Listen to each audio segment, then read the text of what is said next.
Assalamu alaikum wa rahmatullahi wa barakatuh. Mbaniriza abalabi abalungi abekumidde ku GTV. Mbebaza ejjo naje mtusiza kengalo ate mbebaza okubeera nti mwekumidde okutuukiriza empaji ya Allah subhanahu wa ta'ala gye yatulagira yempaji y'okusiiba. Bingi nnyo bye tukyagumiikiriza ng'abakkiriza era abasiraamu nga oba oyagala ejjana kubanga oyagala okubeera ng'osiimibwa w'ekitiibwa Allah ate olina okubeera ng'obigoberera. Marusenkai gegange okubeera nti kutuusako program y'olunaku olwaleero, program Ramadan special ate mutejjukanyiza ebintu ebikwatagana ku kisiibo era n'okwongera okubeera nti tusoma obusiraamu bwaffe ng'abakkiriza oba abasiraamu. Mukkirize mbebaze mu bitundu by'eggwanga abatudde wansi abalindirira program eno bingi byembeera musuubira biidhnillah tujja kubeera nga tubibawa tusaba nga tusobozesa ebyo biganye ate ne byatusobozesa tubibatuuseko. Awo olunaku olwaleero ndine Sheikh Abdul Karim okuva mu ofisi ya Halali okuva ku Uganda Muslim Supreme Council watula wasangibwa ate olwaleero tugenda okubeera nga tutambula naye tubeke ensonga ez'enjawulo zetwejjukanya ng'abasiraamu ate era tubeke ensonga zetutegeera empya gy'oli oba okujjukiza erigwa badde yeerabidde. Mukkirize tugende wa Sheikh ate atubuuzeeko ate tulabe butya bw'ayimiridde ate tukomewo biidhnillah. Naam Sheikh tukwaniriza. السلام عليكم ورحمة الله وبركاته. أحمد الله الكريم رب العرش العظيم وأسأله التوفيق في كل شيء ثم أصلي وأسلم على سيد المرسلين وإمام المتقين نبينا ومولانا محمد صلى الله عليه وآله وصحبه وسلم أجمعين. ndi wasanyu yokubeera leero mu studio yaffe ya GTV era nange tusa okuyozaayoza kwange eri abasiri bonna mu mwezi guno ogwa Ramadani omwaka guno 1444 ogwa hijiri nga bwe tangazizza tuli mu kusiiba ekisiibo bingi tubimanyi bingi byetaaga kubeera nga twejjukanya naye ekisiibo kino mpaji mu mpaji z'obusiraamu buli musiraamu yenna gy'alina okubeera nga atuukiriza olw'amateeka amangi mu Qur'ani ne mu hadith nga aya Allah egamba nti ya ayuha alladhina amanu kutiba alaykum as-siyam kama kutiba ala alladhina min qablikum la'allakum tattaqun. Eyo aya ezetusomerwa buli mwaka mirundi mingi nnyo nenzivuunulwa abaseeka bangi bazze bajoogerako nga Allah tulaga nga bwe tulina okusiiba ate era kusiiba tekutandikidde kuffe olubereberye lwaffe emirembe egyasooka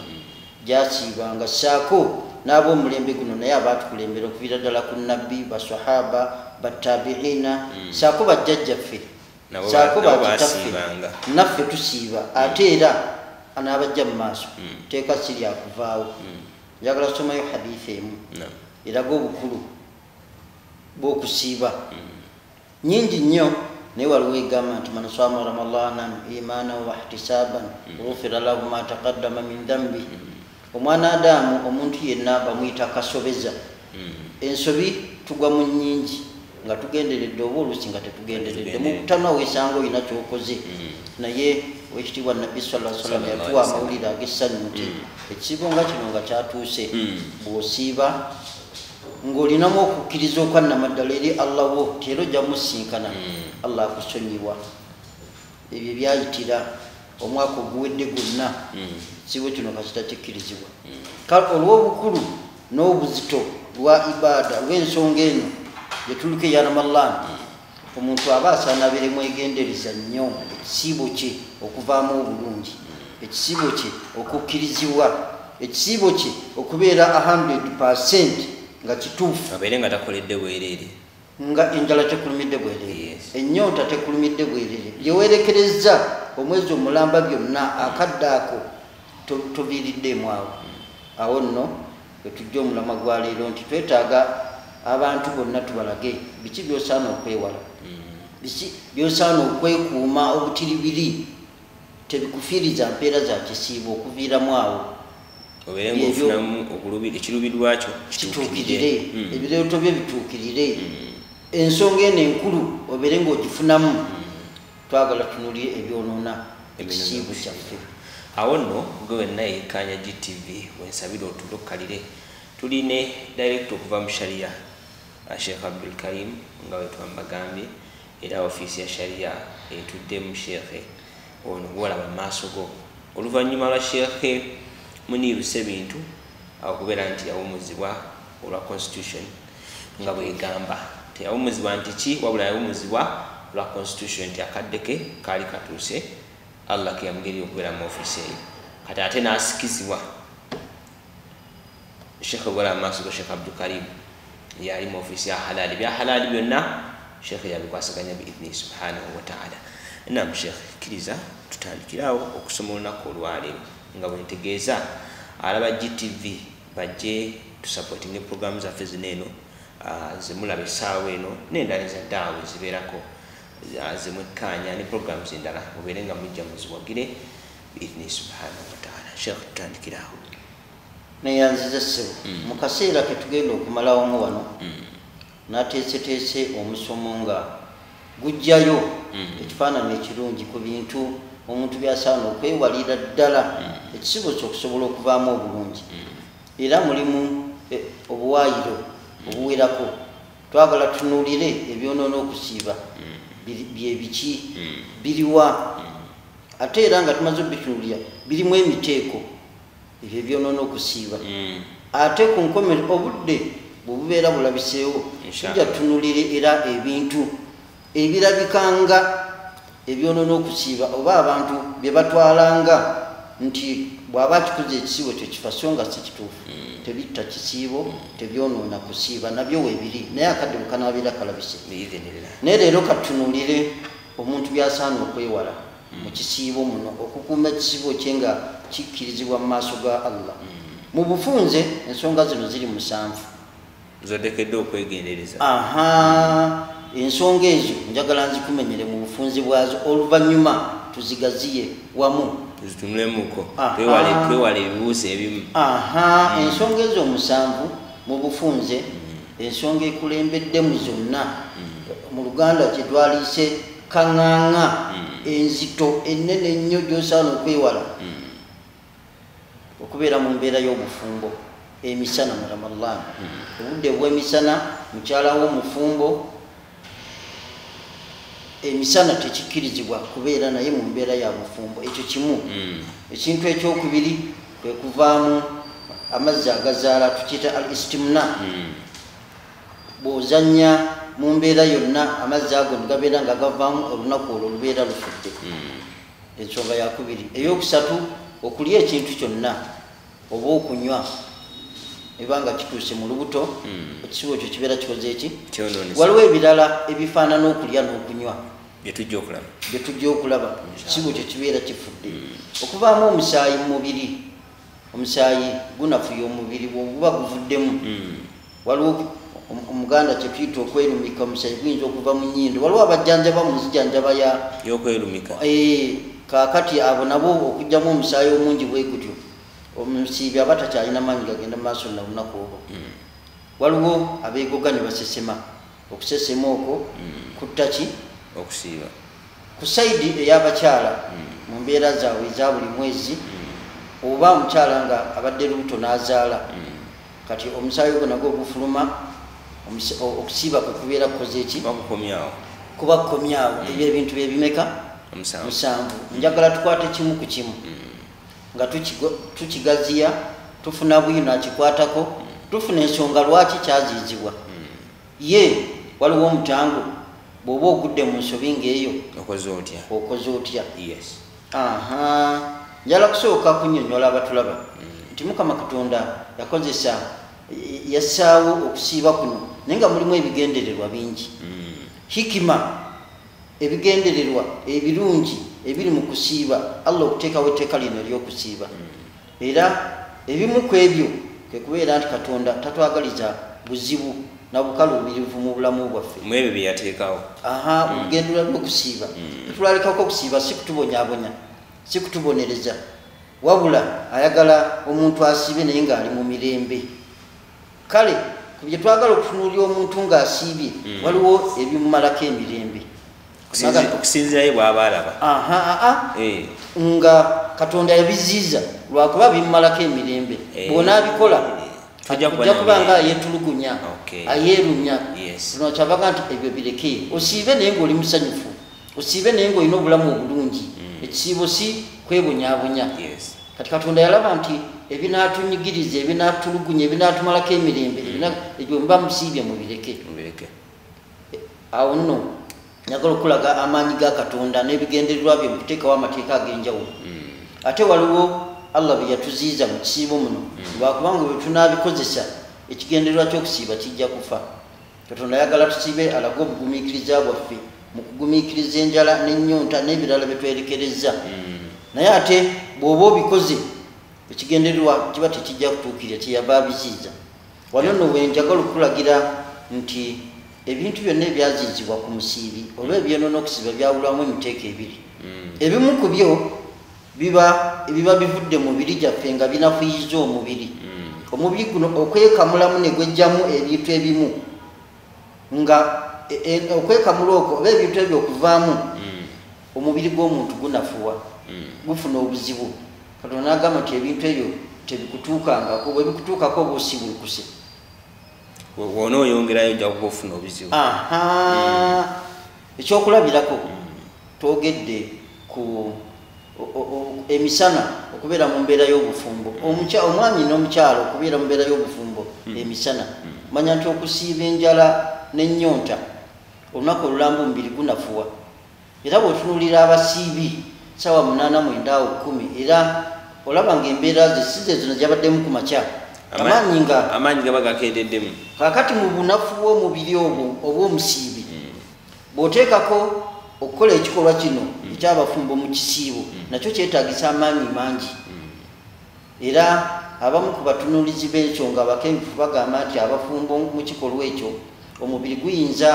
okufiirwa oba okuluzinga energy amaanyi agalinkanye n'omuntu eyadduse kilomita nga 20 emisinde oba kiprotiki yasinga okudduka omuntu eyalidduse ate ng'alinnya lusozi amaanyi gavugisa amangi kilomita nga 20 abali mu kikolwa kino genkana amaanyi omubiri gwe gufiirwa agagenda genkana kale omuntu yasiibye ng'omubiri munafu bodda mu mbeera ey'okufiirwa ate amaanyi amalala bwe gatyo oba ojja kunafuwa nnyo Katonda n'agamba nti nedda omuntu asiibye omunafu ekyo ate tokyetantala nakyo okukikola omubiri gujja kunafuwa nnyo kireke ebintu ebirala ebyokulabirako era nga bimala amaanyi mu mubiri okuvaamu omusaayi kwe twayogeddeko ng'okujanjaba eyo omuntu wavaamu omusaayi mungi omuntu anafuwa omubiri ate wasiibye amaanyi olina matono ate oddemu okuluzinga nga lita oba lita 2 mu mubiri gwo kenaga nti ojja kuba otulugunyiza nnyo omubiri gwo bw'olaba embeera ekubaddeko ng'eyo okusiiba kukola ki kuleke kati embeera endala era okuvaamu omusaayi kyekimu nga embeera ey'abakyala naye era omusaayi gukola ki olwo kitegeeza nti ebintu byonna ebinafuya omubiri gw'omuntu tetulina kubituukako tetulina kukkiriza bitubeereko bijja tunafuya eyo yenna oba gwe muteeko ogusooka waliwo omuteeko ogwokubiri omuteeko ogwokubiri ate guli ku bintu ebijjawo ekigendererwa ky'okusiiba kino ky'okusiiba kwe kubeera nti omuntu ofunamukko ku bugumiikiriza okulya okunywa n'ebirala byolese naye ate bw'osanga obikoze gaggwolidde kati ekigenda ky'okusiba kiba tekiriiwo oba nyonta n'ekuluma n'onywa olwo ekigendererwa kijja kuba tekikola ki n'ebirala ebifaanaganako n'okunywa n'okukola ki kale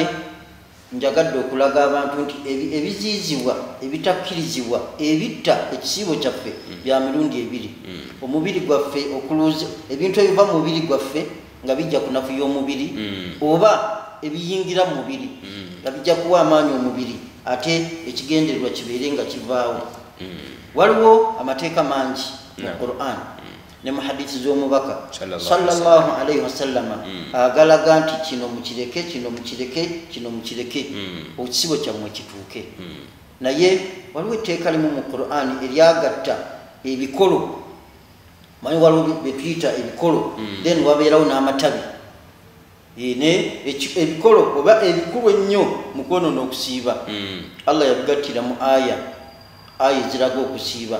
bw'amala okwogera ku kusiiba ayina watuuka n'agamba nti fal ana bashiruhunna aya surati bakara 187 Allah agamba nti fal ana a'udhu billahi minash shaitani rrajim fal ana bashiruhunna wabtaghu ma kataba Allahu lakum wakulu washrabu hatta yatabayyana lakum al-khaytul abyadu min al-khaytil aswadi min al-fajri wano we wali etteeka n'agamba nti thumma atimmu siyama ila al-layl thumma atimmu kati walenze n'agamba nti mumaze okusiibuluka kati budde bwa kiro embeera abafumbo mukole bye mwagala buli kimu muli baddembe n'abaagala okunywa munywe n'abaagala okulya mulye mpaka ddi hatta yatabayyana lakum al-khaytul abyad paka obudde bwe buneeyoleka nti kati obudde bw'emisana butandise okujja emambi esaze obudde butandise okukya n'agamba nti buli kimu mukikomye thumma atimmu siyama awo nno musiibe mwerekereze buli kimu ila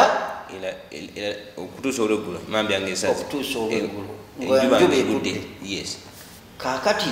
awo nno wakomye n'agamba nti ebisigadde mu bikolo paka wano temugezaako n'ebiki byaganye biri byagambye nti mubeere n'abakyala gane nti mubikomye mulye munywe mubikomye olunaku lulamba okuva ku makya paka ddi kati nno aya eyo yennyonnyola ebimu ku bikolo ebirala agalala matabi ne gagoberera ku ebyo naye annyonnyodde ebyabakyala mbireke annyonnyodde ebyokulya mbireke ebyokunywa mbireke kati ebirala bijja n'ebigwa wansi w'ebyo byonna nga tebikkirizibwa njagala kubikoonako kimu ku kimu nakugambye dda nti 27 aljimaau okwegatta abafumbo alistimnaau okuvaamu ago amazzi agazaala al akulu washurubu okulya oba okunywa oba makana fi maana al akli ekifaanaganako n'okulya tujja kibiraba byebiki okuvaamu omusaayi twakirabe okusesema nga weegoze weekakise nti kanseseme n'ensonga z'abakyala kaakati ensonga zino twagala tuzirabe emu ku emu bismillah njagala tutandike abatulaba tutandike n'ensonga gye twakulembezza gye twagambye nti yo nkulu nnyo bw'oba ogikoze oba ozizza gwa naggumula musango munene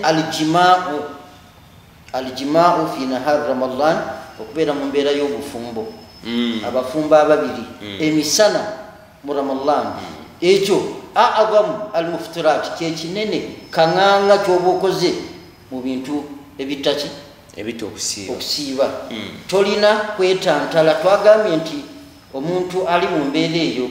afiirwa amaanyi mu mubiri agenkera n'omuntu aduse kilomita zabiri kati bw'ozigattakumu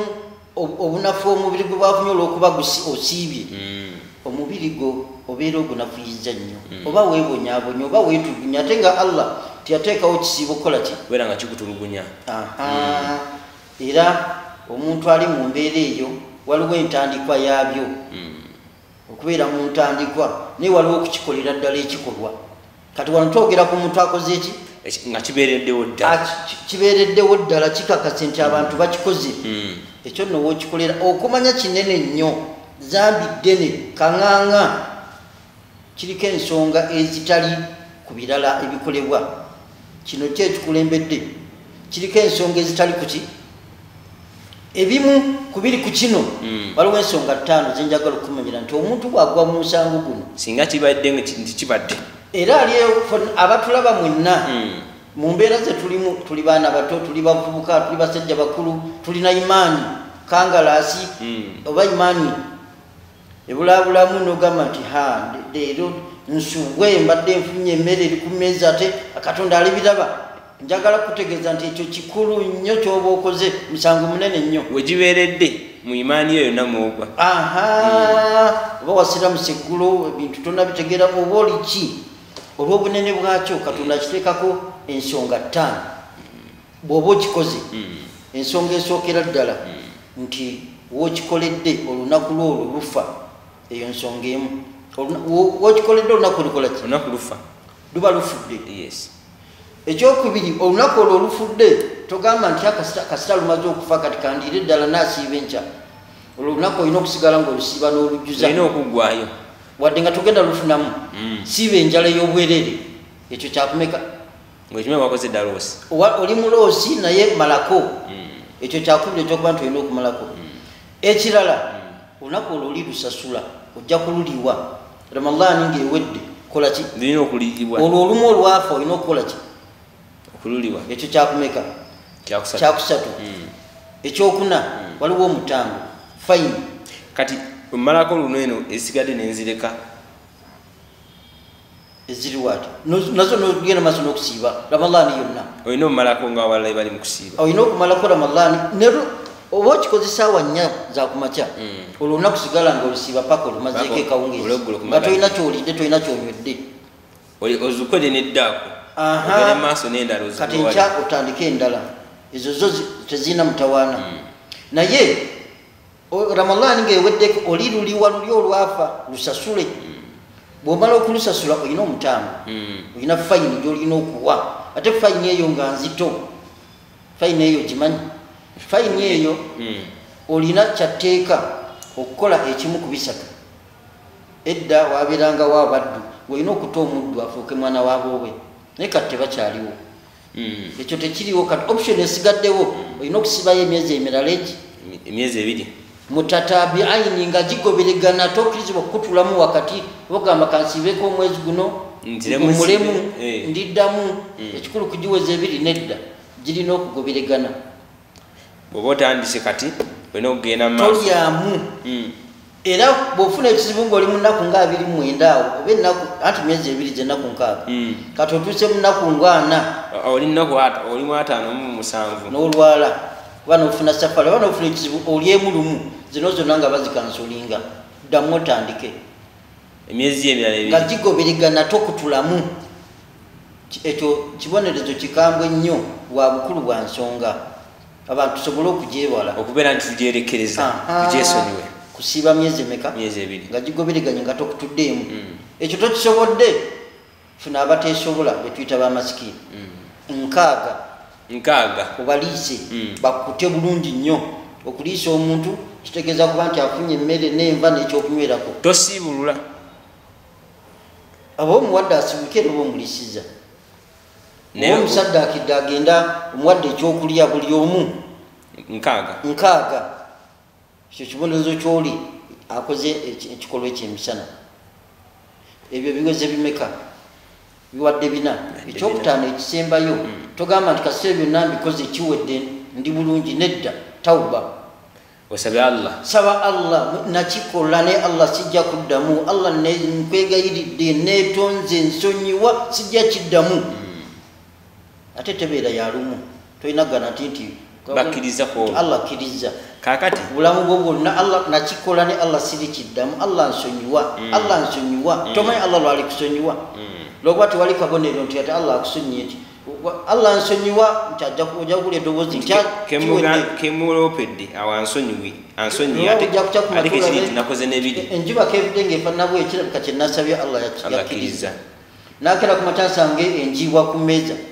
nakeera ku makya kwolwo oba neebaka mu mbeera ntegeere nti Allah yakkiriza tomanyi tawuba ye erina kugenda mu maaso buli kiseera Allah nakikola nsonyiwa ebyo y'ebintu 5 tugambye wookikolera olunaku olwo lufu ate osigala ng'olusiiba n'olumalako wadde lufu ne tugamba nti olunaku ojja kujja kululiwa olusasule olwafa teruli ku myezi 2 lwolina okulusasula bwomala osiibeyo emirala emyezi 2 bw'oba togisobola liisa amasikini 6 oluvannyuma oba nno bwonna buzito buli ku nsonga eyo yagima waliwo ebirala ebyonoona okusiba nabyo tebiriiko ng'ekyo wa bunene bwa buzito bw'ekyo ensonga gy'oba okoze. Eyo ensonga namba emu. Alhamdulillah. Ensonga namba 2 eyonoona okusiiba. Ensonga namba 2 al istimna, okuvaamu amazzi agazaala. Mu mbeera yonna gy'oba okikozeemu, mu mbeera yonna gy'oba okoze eki, abantu bazanyisa ebifo byaffe ebyekyama, bakozesezza mukono gwe, bakozesezza ki, naye oluvannyuma amazzi ne gakola ki, okikolera ekisiibo kyo kibeera kikoze eki, olunaku olwo lufa, olunaku olwo lubeera lufudde. Olunaku lw'okikoledde. Lwaki? Nabbi yatugamba mu hadithi al-Qudusi ebeewa Allah subhanahu wa ta'ala, n'agamba nti omusiibi yeerekereza yatruku ta'amahu wa sharabahu wa shahwatahu min ajli. Katonda agamba nti ngenda kusasula empeera y'omusiibi nga nnene nnyo olw'ensonga yeerekereza ebyokulya n'ebyokunywa n'ebyobwagazi byonna, shahwa byonna byonna ng'abikkiriza ku lwange, nange nina okumusasula ekisinga obunene. Naye Allah n'ateekateeka empeera ye. Kati bw'oba bagambe nti shahawa bino ebyobwagazi nabyo bina byebeekereza, kati gwe istimuna kino ekintu ky'okuzanyisa otuuka okuvaamu amazzi agazaala tukibalira mu ebyobwagazi, tewakirese. Allah agambye nti olina kireka okikolera ekisibo kyo kibeera kikoze eki, naawe kiyisaawo, kibeera kigenze. Kati omuntu oba budde bwa misana mu Ramadhan nkimala kikutuukako, awo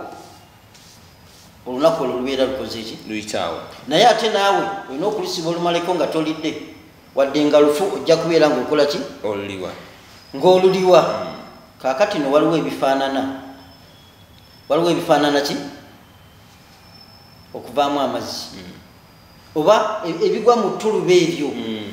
nti omuntu alina byakoze n'afaanaganako ono gwe tuyise owa istimuna. Njagala kumenyayo ebiwerako, naye obudde bweba tebumala, nja kukoma ku bintu nga 3 oba 4. Ennaku zino oba ensangi zino abantu bamanyi olwo kyetuyita okulamusa okwewaffe. Manyize ndi wenkole, ndi wa ankole. Fe okulamusa omuntu olina okumulamusa eradde nyooga emirembe, olina kuba nga omugudde mu kifuba.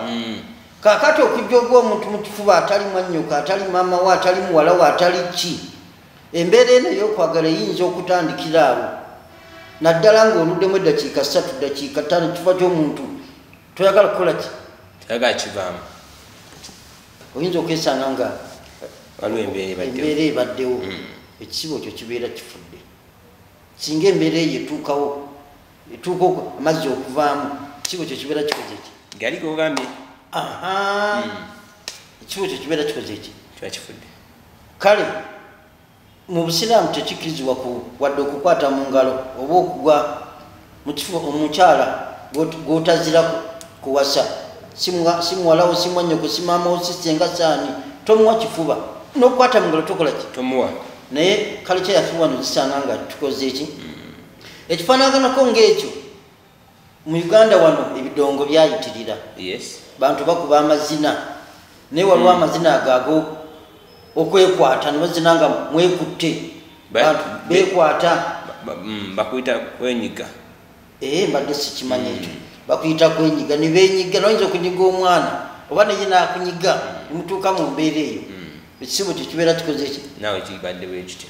ekisibo kyo kibeera kifudde. Waliwo okunywegera. Okunywegera tekwawula, ayinza okuba mukyala we wa halaali oba atali, naye singa okunywegera kugenda mu maaso, bakuyita ku romansinga.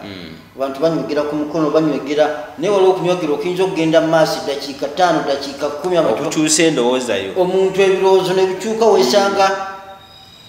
otuuse mu mbeera endala. Ekisibo kyo kikoze eki, naawe kifudde. Ekisibo kyo kifudde.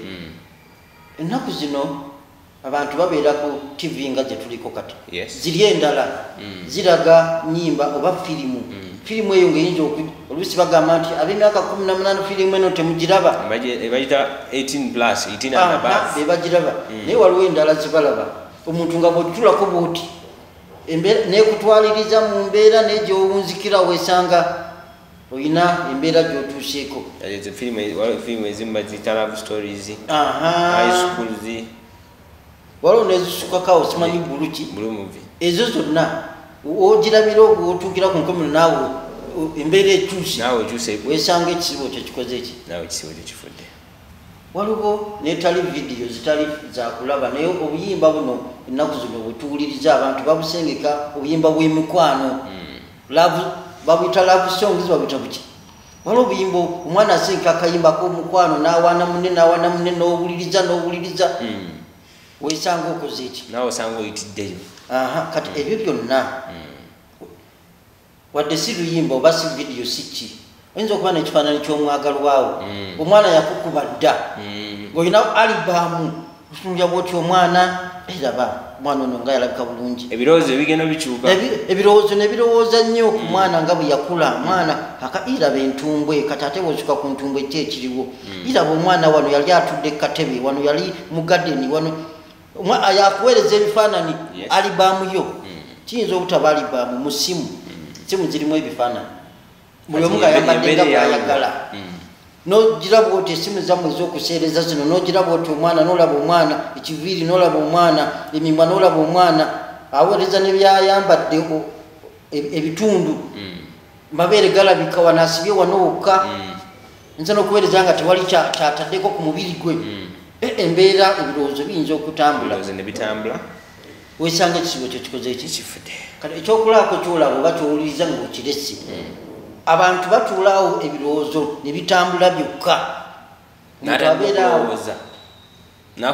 najjukira omwana oyo kati singa mungu singa angerera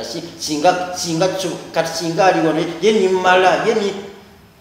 n'otambula omuntu nga yatuddeyo ebirowoozo nga byamutawaanyiza yeesanga avudde mu mbeera ebyo byonna wotuukira ku mbeera ya amazzi ge twayogeddeko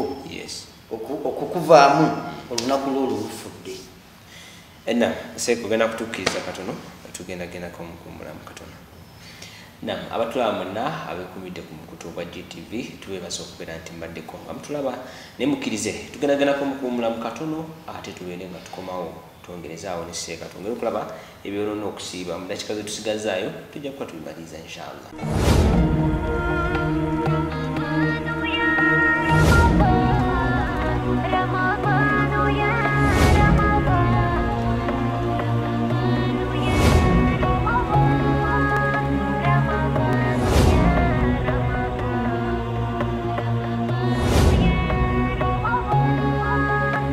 Kiriza yekumidde ku mukutu ogwa GTV nkwebaze okubeera nti ate ogumikiriza mukumulamu okutono kwe tubaddemu ate era n'otulinda tubeere nga tutandikirawo manyi bulina ebibuuzo bingi naye tujja kubeera nga tubiddamu mujjukire tulina enamba gye tubawa ya 07514 05383 07514 05383 ate oluusi musindikeko ebibuuzo byammwe tujja kubeera nga tubiddamu biidhini subhanahu wa taala mbajjukiza bwe olunaku olugenda okukya nga lwa bibuuzo tugenda kubeera nga tuguwa omwalimu yenna gwe tunaba tulabye anaabeerawo akadde ako gwe tunaba tuteeseteese naye gwasindise nga bukyali nkujjukiza tugenda tutandikira ku kikyo kubanga abaasindika edda tugenda tunootinga olunaku lugenda kukya ate tuleete omwalimu abeere nga addamu ebibuuzo biibnila mukkirize tudde waseeka ate ayongere okubeera nga tulambululira ebyo bitononeddwa okusiiba nja kuba mubuuza n'ebibuuzo ebimu ebyabo abaasindiseeko ebimu tusosola tujje mu katono okusinza ku mulema gwaleese ate abeereka abaddamu namusha neyanziza ssebo twabadde twogeddeko ku ebyonona okusiiba netukonaku ensonga y'okubeera ne mukyalawo mu mbeera y'obufumbo emisana tukutuku tekyo kibi nnyo era musango munene nnyo netwongerako al istimna okuzanyiikirizaawo kaweka n'osanga nga otuuse mu mbeera y'amazzi ago okuvaamu netulaba n'ebintu ebifaanako n'ekyo tusaba busabi abatulaba mwenna nti ebintu ebyo mu kisiibo byewale wewale tobeera mu mbeera enaakusikiriza kubeera na mukyalawo tobeera mu mbeera enaakutuusa ku mbeera efaanagano istimna firimu ezo zeewale music oyo ow'omukwano bwewale ebifaanani ebyo ebiyinza okuteeka mu mbeera byewale ekintu kyonna ekigenda okukyusa obwongo embeera amazina ago ag'okwenyiga byonna byewale mu kisiibo ekisiibo kyo kibeere mustaqim 100% Allah akikkirize. Ezo zibadde ensonga bbiri. Ensonga eyokusatu ebintu ebyonona okusiiba al aklu wa shurubu, okulya n'okunywa. Ekintu kyonna ekiyingira mu lubuto nga kiyise mu kamwa oba mu nnyindo, ne mu nnyindo ekintu kisobola okuyitiramu nekituuka mu lubuto. Tulabye bangi naddala nga balwadde bateekako akapiira ako katuuka mu lubuto era omuntu n'anywa oba n'alya. Kale ekintu kyonna ekisobodde okutuuka mu lubuto nga kyakulya oba kyakunywa, okusiibako kubeera kufudde. Olwoba Allah yagambye nti okunywa mukuleke n'okulya mpaka okuva ku makya paka ddi. Kati gwe koolya ekintu kyonna okusiibako kubeera kukoze eki? Kuba kufudde. Era tusaba abantu beewale abasiraamu mu kisiibo. Omuntu bw'aba afuna ewuzu okusika amazzi mu nnyindo, okunyumunguza mu kamwa n'okufeesafeesa amazzi mu nnyindo, oyinza okugasika ne gayitirayo ne gagenda mu lubuto. Ekyo nabbi yakigaana. Yagamba nti bw'oba mu mbeera eya bulijjo nyumunguza mu kamwa ofeesifeese ne mu nnyindo, ogasika amazzi gagende wala mu mbeera eya bulijjo. Naye bwe kiba kisiibo nedda tofeesafeesa. Amazzi gateekeko mu nnyindo katono gasobole okukola ki? Okudda. Agamba nti nabbi yagamba wabalig fil istinshaq, balig gasike gagendeko wala illa an takuna saiman, okujjako bweba musiibigwe tokola ki? Tosika. Togasika kugenda wala. Teekako mukama nyumunguzamu katono gawandule. Bw'owanda tewali mutawaana. Naye bwe gakusobako wano mukama ne gakkirira oba gayise mu nnyindo ne gagenda mu gakkirira, kyewale. Naawe kennyini oba okiwulira nti mubutuufu ngamizi. Kale gagenze okulya oba okunywa kisiibulula omusiibi. Ekyo kyakusatu. Ekyokuna waliwo ebintu ebifaanana okulya n'okunywa bingi, naye njagala tumenyeyo bitono olwakadde. Waliwo ennaku zino empeke oba giyita empiso. Empiso bayinza ogikukuba ku mubiri wonna we bagikubye, naye ng'ejja kukuwa amaanyi. Emmere gye yali empiso zino ejja kukola ng'emmere. Ozibye olunaku lulama nga towulira na njala, owulira olina amaanyi g'okola emirimu gyo.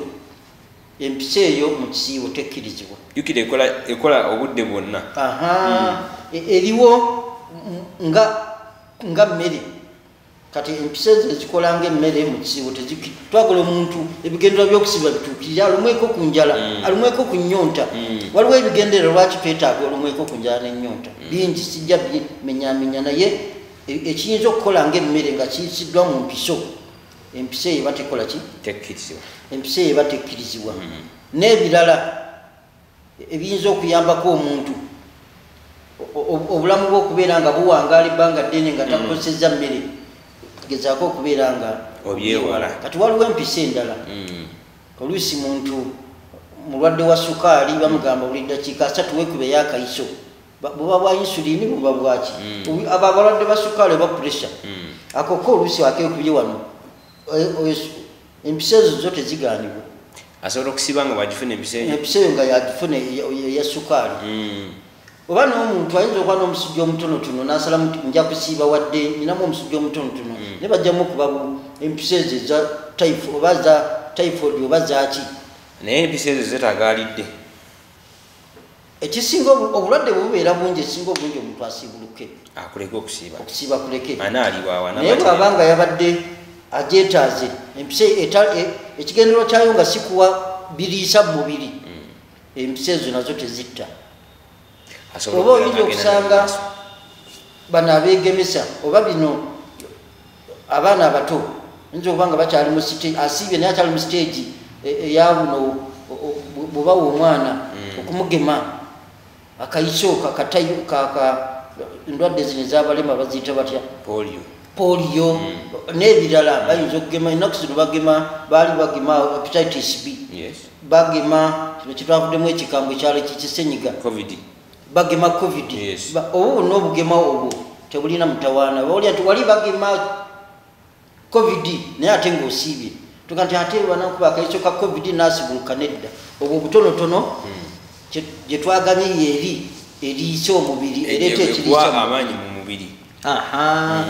Ekyo nno kibadde kyakumeka? kyakusatu mwebyo ebifaana kyakuna mwebyo ebifaanana okulya n'okunywa. Waliyo ekyokutaano.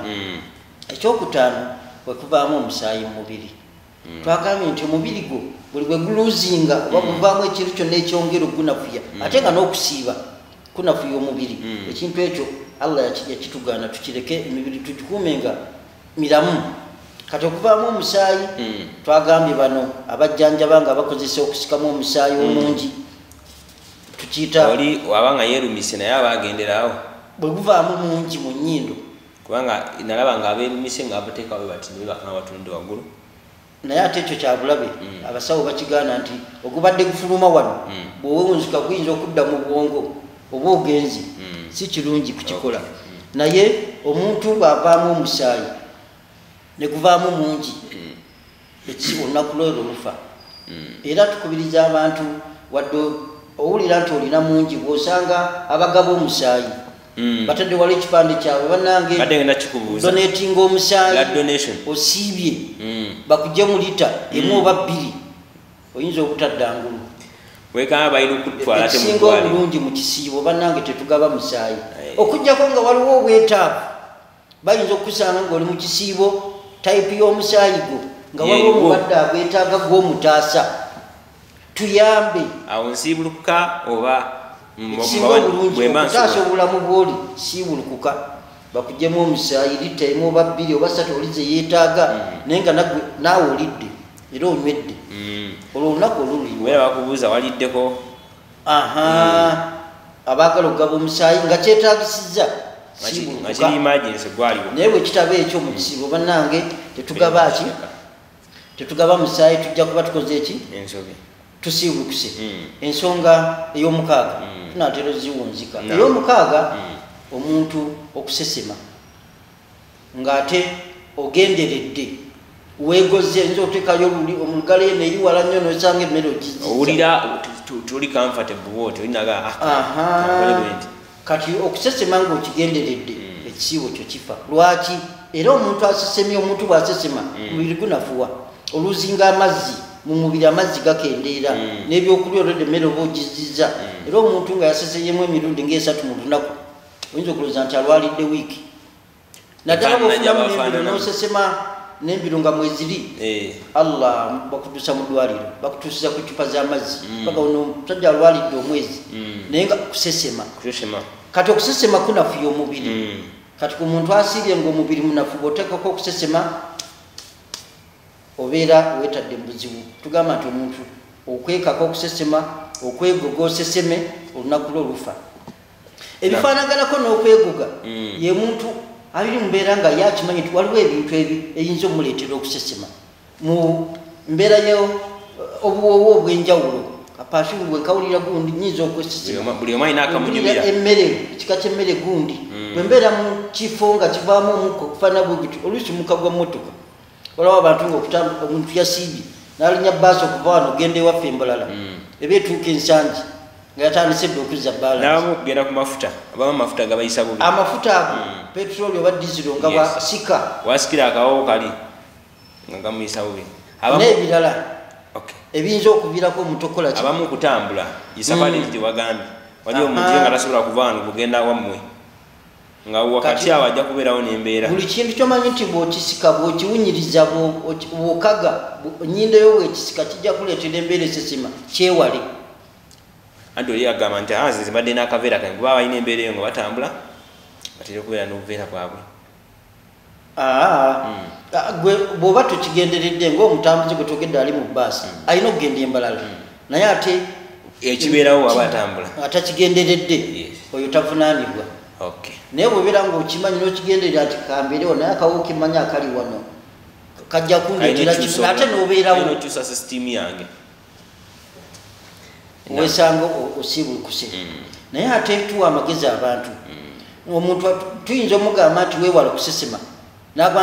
ne bwekuba kuzze kokka kyokulabirako omuntu ayinza okuba yasiibulukuse bulungi n'agattagatta ebika by'emmere ziba saawa nga nnyaawo butoni lwekyanga niwekyangaudako n'agattagatta n'ateekamu ffene n'ateekamu ebijanjaalo n'ateekamu ebikaju n'ateekamu emiyembe buli kimu ye nga yembeera naye ogati naga naye mumuleete olubuto lwekyanga emisana oyinza okusesema naye nga tokigenderedde tekikusiibulula oba oyinza okufuna embeera yonna yonna olubuto lwekyanga olwo okusiiba okutekifa tugambe naakigenderedde ayinza okwegoga ayinza okukola byonna byetwogeddeko ekisibo kye kibeera kikoze eki kiba tekifudde namba 7 ku byonoona okusiiba okuvaamu omusaayi mu mbeera naddala ey'abakyala mu mbeera eya buli mwezi eno tugiyita haid oba nifaasi ng'omukyala azadde wakulabirako bw'ati ne bw'aba nga abadde yasiibye olunaku olwo lufa talumalaako tandika alye byebimu ebiva mu mubiri gw'omuntu n'anafuwa omubiri ne gunafuwa ate bw'ayongerako okusiiba ajja kuba yeetulugunya kati wagulabira kijja kunafuya omubiri tandikirawo okulya omubiri kiwe omubiri guwe ebiriisa gufuna amaanyi ate guzibano supporting embeera eyebereze olunaku wadde walutandiseeko tusisaawa 10-11 obulwayo eddakiika 3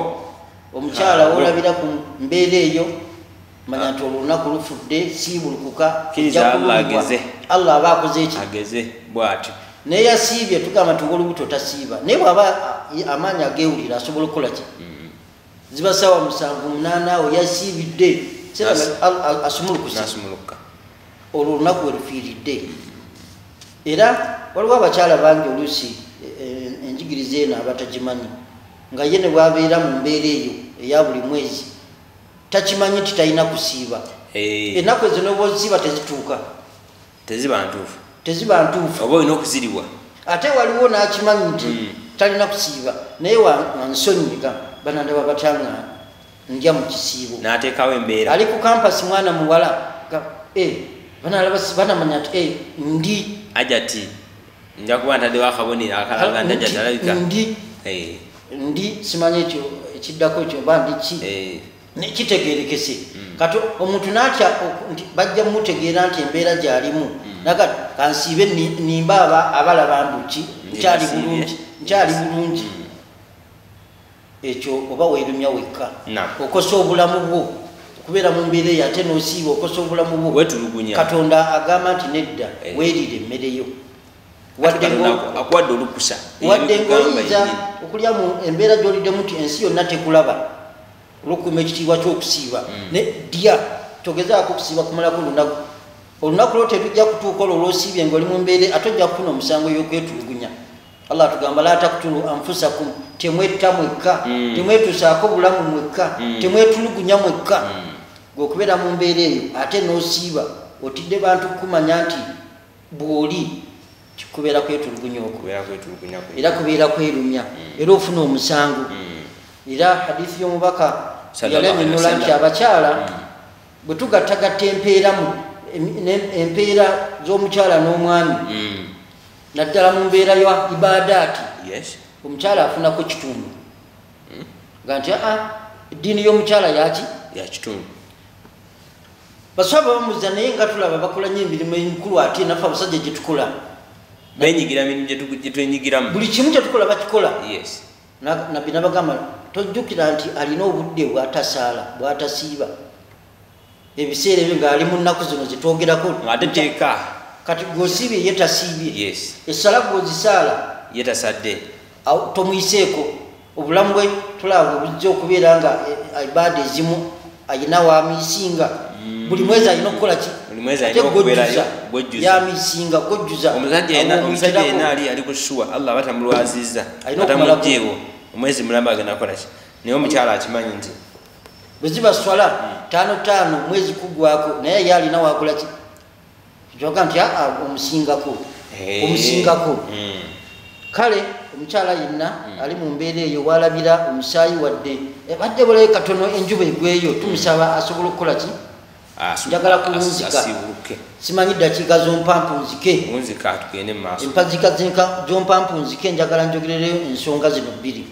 ensonga esooka nga bwe tufunza ebintu bye twogeddeko nti bisiibulula byonna jimaa'u kwegatta mu kisiibo okulya n'okunywa isitimuna empisa erimu emmere mbeera eno ey'ekikyala ebyo byonna bye tuyogeddeko bisiibulula omuntu nga ensonga zino 3 zituukiridde ensonga esooka alina okuba aliman ngabimanyi abadde akimanyi ekiriwa kimusibula akikoze akigenderedde akimanyi nti kino kisibulula era n'obudde bukyali bwa misana nti anywedde n'alya akimanyi nti okulya kusibulula ate ne budde misana oyo bw'alya aba akoze eki singa abeera akimanyi akalombolombo akokubiri alina okuba nga ajjukira bulungi nnyo nti ali mu kisiibo mutwanza okuba nga yasiibye naddala ennaku zino ezisooka saawa 5 awo nawulira ennyo yamanyira okulya n'okunywa yamanyira nti essaawa ezo ofiisi attendant amuleeterayo bufulutusi n'alyako ne kooluba akaleese kali ku mmeeza ate n'ofiisi attendant tabiriiko niwesanga otaddeyo fulutusi ezigwewani oba wakalyayo nga bannange nasiibye abamu kale asobola nga agimazeewo naye najjukira oyo abadde yeerabidde nga ddala kwerabira sikwekoza ekisibo kye tekifa kale tugambe namba 1 kubanga olina okuba nga okimanyi nti ekyo tekikkirizibwa kisiibulula ekyokubiri obadde teweerabidde ojjukira bulungi nnyo n'ogaana n'okirya ekyokusatu kyekisembayo nga okikoze weeyagalidde nga bwe tugambye kusesema olina kuba nga weeyagalidde tekizze buzi weegoze olina kubanga toli ku pisto tebakutedde gun point oteeka okunywako omuntu n'amala kuteeka gun point nagamba bw'otanywako nkutta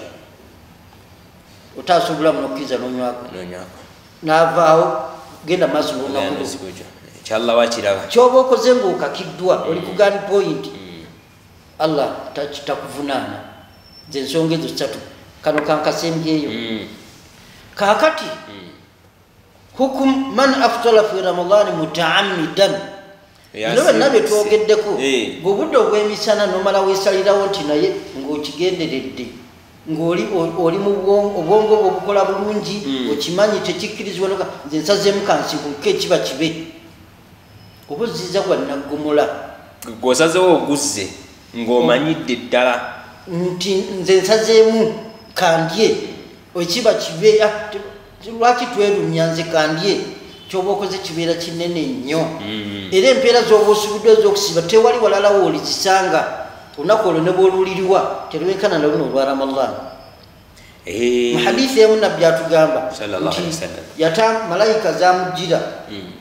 mu kirooto ne zibaako gye zimutwala ku lusozi ne zimulaga abantu ababonaabona abali kuba ebiwoobe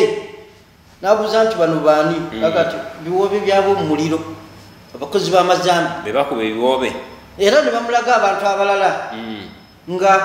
bali mu kubayuza amatama gano gonna bagasazeesaze gajjudde emisaayi gikulukuta n'amataata abo baani abo be baalyanga mu kisiibo ng'ekiseera ky'okusibuka tekinnatuuka zikyali 12 enjuba tennaggwayo gwe noga nti akandye ziri 12 n'okigenderera ekisiibo kyo olunaku olwo lubeera lufudde ate oliko ekibonerezo ekinene nnyo okwesalirawo n'osiibuluka mukibudde obw'emisana ng'obudde tebunnatuuka kale ensonga ezo tusaba abatulaba mwenna tulina okuzeewala mu kisiibo tulina okulaba nga tuteekawo amakubo agatatutuusa mu mbeera ya kusiibuluka mu kisiibo ekisiibo kyaffe ne kifa ate n'ebirala ebigoberera ne bibeera nga tubyongeddeko wetusabira eddakiika weziba zikyaliyo kale tujja kusaba ffenna abatulaba naye nga mu dakiika eyo gye tusigaza nsaba nziriemu abantu bano ate omuntu tugenze ku nsonga eri ekikola ekibaddewo okwegatta singa wabaawo embeera omwami n'omukyala nga bombi tebasiibye niwabeerawo ekibeerawo babeera mu fayini eri oba nga balina ekisonyisa singa wajjawo embeera tewali mutawaana singa abadde mutambuze bonna bali mu lugendo ekyo ddembe lyabwe ayinza okuba omukyala ow'olubuto gwe twagambye oba ayonsa nga ye tasiibye ali waka omusajja ovudde safaari nodda awaka musanze mwenna temusiibye oba ayinza okuba abalina endwadde ez'olukonvuba ezitawona be bakkiriza nti mulye mujja kuliisanga masikini oba musajja mukulu myaka 8 9 10 tasobola kusiiba oyo alina gwaliisa kati musajja mukulu myaka egyo ne mukadde myaka egyo naye nga ebyomubuli bakyabisobola naye tebasiibye dembe lyabwe okay akasembero ddala oli yabuuza ekibuzo n'agamba nti akkirizibwa gamba boyfriend we nti I love you mu kisiibo nga emboozi tejja kugenderera kubajja mu mbeera ako kagambo katono nnyo tekasiibulula tekalina mutawaana kirakiza otusiibuliraawo tujja kuzza omulundi omulala insha allah ensonga ze tuzimalirize barakallahu fiikum mukkirize bakadde baffe mwenna abatulaba ab'ebitiibwa